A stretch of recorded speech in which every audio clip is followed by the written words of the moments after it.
What it do, everybody? It's your boy King Crowder back again with another edition of History You May Not Know and Things That Are Not Taught in Detail for Sure.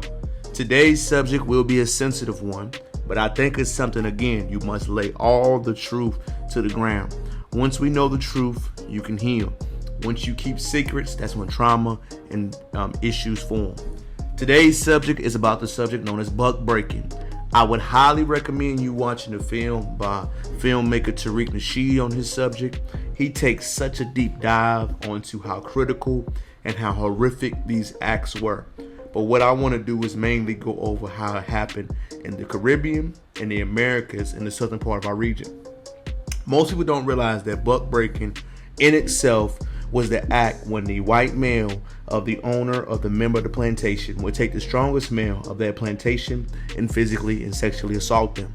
The reason why this would happen was it would be taking a man's manhood and fight in front of multiple people.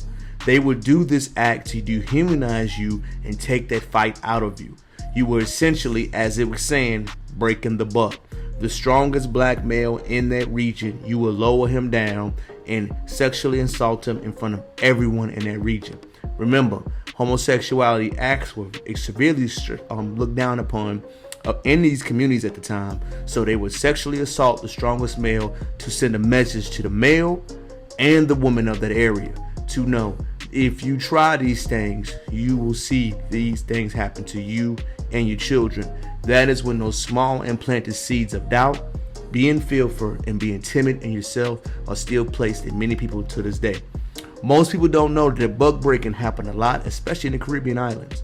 If you ever look up this gentleman, Thomas Thistlewood, Google Thomas Thistlewood, he mainly worked in the Caribbean islands. Most people don't realize that is the reason why, especially when you see some Caribbean islands have an anti-gay hatred, because it was so prevalent in those areas.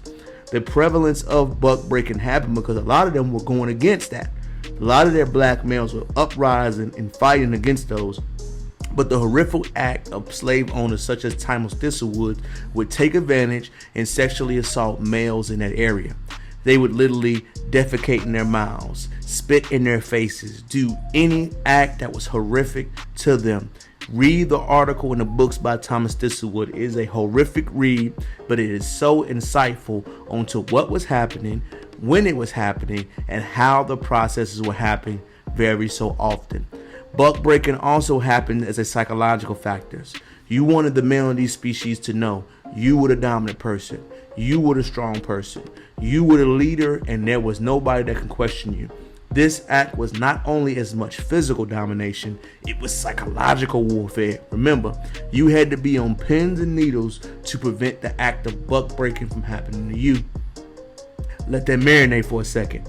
The men of their families and their units of this time had to be on eggshells to prevent themselves from being buck breaking and having that sexually assault victim stigma on them. The ideology of buck making, you gotta understand, allowed for multiple crimes to happen to black people and nothing to be assaulted. Don't think about it. Buck breaking was a term used for men. There was not even one for sexual practice against women. Think about this for a second. One of our founding fathers in the presidents of this country, Thomas Jefferson, had a young lady living with him and he was sexually assaulting this woman. He has colleges, universities, and multiple children named and of his heirs that we know of, and we still idolize him. People in our past have horrific incidents on how buck breaking actually occurred. Remember, buck breaking was a taboo topic to describe assault on males. There was not even a terminology to go against women because they felt that women were their property and they could just do that. The term of buck breaking is not something that we do not teach when we talk about enslavement period in this country.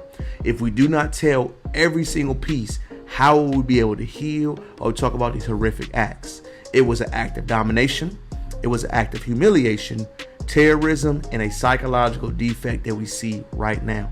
It was weaponized to show that you must listen to this physical act. Even though it is extremely sensitive to hear and learn about these acts, we must have the ability and wherewithal to know these crimes happen. These war crimes against humanity happened to American citizens during the harsh period of enslavement.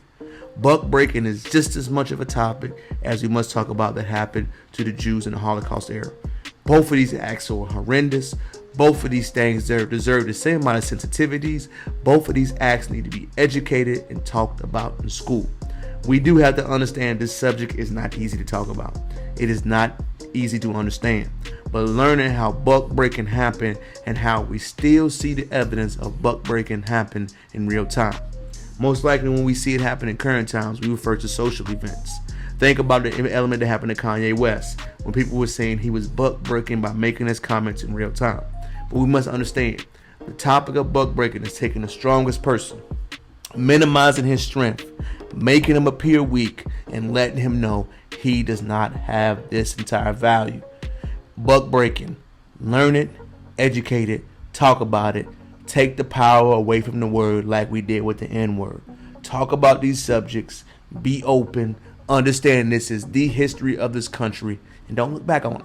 The only way we can learn is to make sure we have the knowledge and we do not repeat the steps.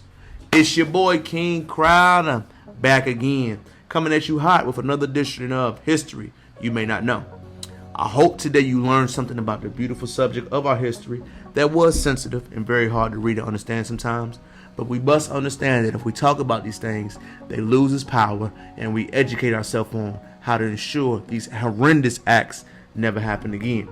It's your boy. Check him back out. Make sure you comment, like, and subscribe to the channel.